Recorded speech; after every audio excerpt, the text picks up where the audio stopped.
What's up, people? It's your boy the Kryptonian Saiyan here, bringing you a review for One Piece chapter 306. And everyone's favorite idiot has done it again. Luffy has gotten the crew into some crazy shit. And I'm loving this whole contest, man. This Pirate Olympics, as I'm going to call it, man. This is pretty awesome. The first game is a race where they're going around the island. The second game is going to be something involving a ball, so a ball game. And then the third game is going to be just straight up combat. And, you know, fittingly so, Luffy's going to be the one doing the combat. I found it pretty interesting that the barrel race that they have going around the island is going to have Nico Robin as one of the participants. And the reason being is that she's a devil fruit user. So if she ends up sinking, and they're cracking jokes on Usopp's carpentry, so she ends up sinking, that's it for her, man. So that's kind of interesting on that. That also lets you know that there's a chance that they might not actually sink because Nico Robin is very valuable. And when you look at the dynamics for the team, I mean, Usopp's there for the comedy, but as well for his handy skills or whatnot. Robin is there because she's like a jack of all trades. I kind of put her right there with Zoro in that aspect. And then obviously Nami's there because she's a hell of a navigator. She's a quick thinker on her feet. I mean, so nice dynamic on that. And then when you get into Zoro's team, well, I guess you say Sanji's team. I'll let you guys decide who's going to be on that. And I am trolling right now because I do know that there's a team Sanji and a team Zoro and everything. So I'll let you guys choose who the captain of those teams are. And that's going to be my chapter question for each of the teams.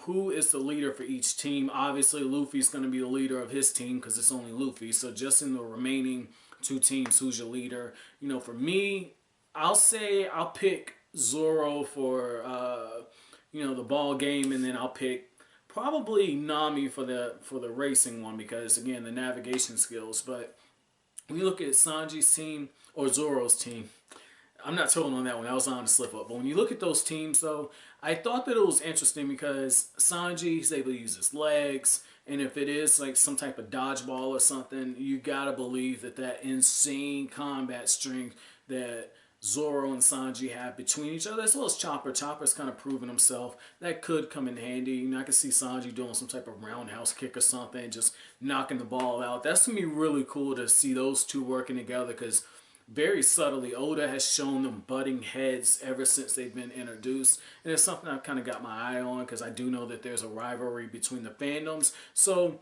getting into just the actual game in itself, very high stakes. Very high stakes. You have your idiot main character in Luffy who doesn't hesitate to agree to this massive game where if you lose, you can lose your flag emblem or you can lose not your flag emblem, but your flag itself, or you can lose parts from your ship. But most importantly, you could lose comrades. And I could say for me, I don't think I would have agreed to that. You know, if I've got a crew that I'm very content with and I don't know anything about the other crew, I'm not going to take a blind leap of faith and just hope that there's a carpenter on that ship that I could find competent who would also fit in. Because when you look at what Luffy's assembled, Luffy has a very interesting dynamic with this crew, and it says a lot about building a team and having that level of chemistry there. You can't beat chemistry, and that's the thing with the Straw Hats. There's an amazing chemistry with that crew, and I wouldn't want to upset it. So, you know, for the fact that Luffy agrees to it, it's hilarious because this dude's like, yeah, give me that gun. I'll shoot that shit. So that was funny to see that, but at the same time, you're going, God, Luffy, like, you're getting into something. You're not even listening to Usopp, and I really feel like that's foreshadowing because Usopp has been getting ignored since the beginning of what I think is the new arc. I feel like this is going to be the in-between arc before he gets to the next big arc. So Usopp's being ignored. He obviously knows what he's talking about with this game, and when Luffy agrees to it, he flat out tells him, like, you don't know what you've gotten yourself into. And then as Nami and the others learn about the actual game in itself, Nami is quick to kind of side with Usopp on this. Even though they're separated, Nami is taking Usopp's side, and at one point she even tries to run off to try to stop Luffy because she knows how Luffy's going to act. You know, Luffy's going to do it. And I like how what Oda slips in there is one of the Fox Pirates tells him, well, the thing about being a pirate is you don't go back on your word. And that kind of resonated because it goes into something I've said on numerous occasions, man. My high school football coach, you know, one of the things he told us is if you screw up all the way. If you're going to commit all the way. Make the highlight reel, even if it's for the wrong reasons. And I've said on other occasions, I feel like that's the approach that Luffy takes when it comes to life, and in particular when it comes to different challenges that you get when you're out on the sea. And so to see Luffy agree to this, knowing that this could be the outcome, that he could lose his crew altogether and his adventure on the Grand Line could stop right then and there, he doesn't hesitate to just go all for it, because at the end of the day, if you do get your carpenter from there, or hell, you might even get your musician from there, he could come out ahead. You know, it's like the mystery box, man. So that's kind of cool to see it. And I like how the Fox Pirates tells him, look, man, if you're any type of pirate, you don't go back on your word. There's no reason to go back on it. You see it all the way through. And also kind of, you know, hedges his bets a little bit, you know, because one of the things he says is like, look, man, there's no greater shame for a pirate than not agreeing. And that's something that we see with Sanji and Zoro both saying, that no pirate worth their own weight in gold. That's not their words. This is me paraphrasing. But no pirate worth their own weight in gold is going to back down from a challenge. And I like how Nico Robin says, Nami, there's no point in arguing with them.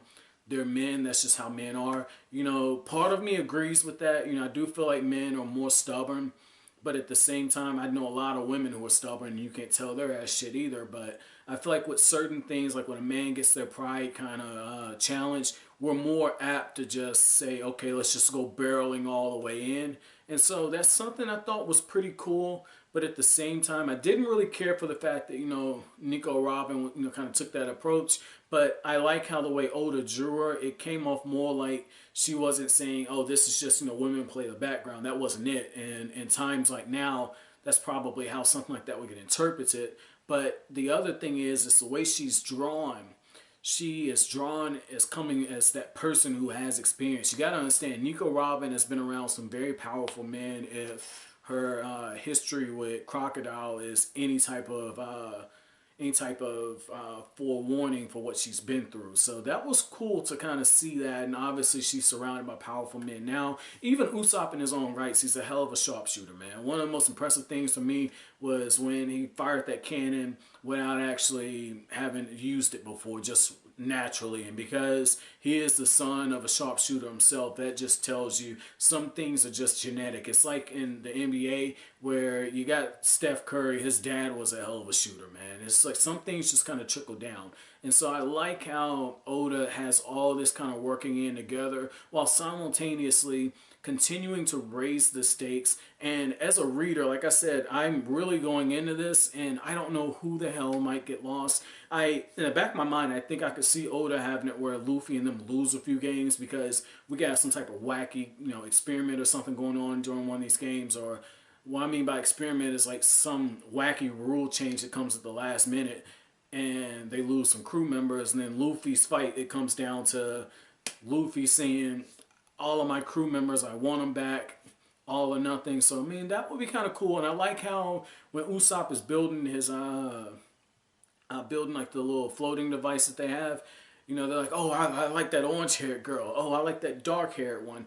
Oh, that guy can stay. I like how Usopp just randomly gets shat on. That was pretty cool. But, you know, overall, like I said, pretty good chapter, fairly entertaining. Chapter questions, there's two. So the first question is, who did you think were the leaders for the other two teams? You know, for as far as with the ball game and then with the racing game, who were the leaders for those teams? And if you would have been the captain, what would you have chosen to do? But as always, guys, if you like anything I had to say, hit that like button as it really helps out the channel. Make sure to comment and subscribe and share. I will greatly appreciate it. Thank you for watching, guys. Have an awesome day.